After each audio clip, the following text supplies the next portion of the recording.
And I understand that the numbers of baby boomer Americans who still will say, I am proud to be American, are very, very high, 3/4 or so. But by the time you get down to Americans under 30, it drops to a 20 or so, 15 to 20% only who can say they're proud to be Americans. That reflects, to use that old-fashioned word, I would have thought, two vastly different worldviews. But there's a little bit of evidence that particularly younger men are drifting back to the centre, and you're at the cutting edge of the debate about who we are and how we're going to live, and conveying that through the new media. A broad question, but the horrible trends first. Is there any hope? Are people coming back? Recentering? Yes. And can we do it quickly enough? Well, that's a different question. Is there hope? The answer, of course, is yes, because humans have gone through far worse things than we're going through right now. I mean, we survived World War I, we survived World War II. There are always bad, oppressive forces that exist. There are always authoritarian regimes. Now, we have another complex problem right now because so many of the bad ideas are being fueled by algorithms. We don't know how China is manipulating us. We also know that not only is our border open, but the amount of drugs that are coming through. So if you have a population that not only is hooked on illegal drugs, but also I think it's something like 12% of American adults are on, prescription drugs, antidepressants, SSRIs. So we have a largely drugged population too. I mean, there's huge problems.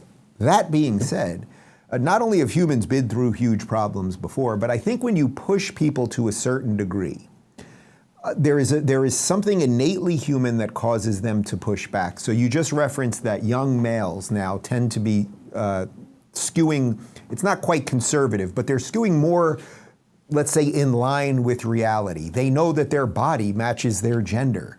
These basic things, they know that they're not bad just because they're white.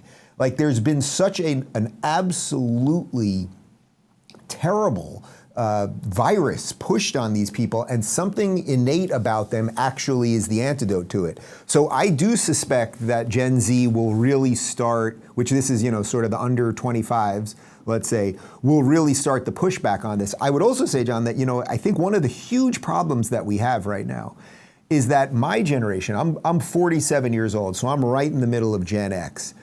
I'm the generation that's supposed to be in charge right now. Ron DeSantis is 45. He's the generation that's supposed to be in charge right now. Elon Musk, I think, is early 50s. He's supposed to be in charge right now. Unfortunately, the great generation, or the boomer, there was the great generation, the greatest generation, and then the boomers. The boomers have largely held on for so long that they're not allowing the room for the transfer of power. The idea that Donald Trump or Joe Biden should be in charge when they were born, neither one of them, there wasn't color TV. That's not being ageist. I have a great admiration for older people. I actually like hanging out with older people more than young people usually. But there is a generational problem there. The world is so different in the 20 plus, the 25 years of this thing, this iPhone. The world is in our pocket right now, and we're asking people who grew up in a time listening to AM radio to solve those problems. It's also a function of success, of course, because people are living longer, healthier lives because of science, and that's wonderful. But when you look at the elite in America, the elite political class, whether it's Donald Trump or Joe Biden or Mitch McConnell or Nancy Pelosi, the list goes on and on of these people who are in their 70s and 80s and should be spending more time with their grandchildren and making room for the new generation to step in. And it's a damn shame. So if my generation gets skipped, which I do think is largely possible, then I suppose we have to hand it to the 25-year-olds to fix it. I think there's a lot of legitimacy to what you're saying. I'm a mid-baby boomer, and there'll be a lot of people who say, well, you ought to just butt out altogether. But, all I'm trying to do is actually try and bring good thinking to you're one of the good ones, make John. it accessible for people.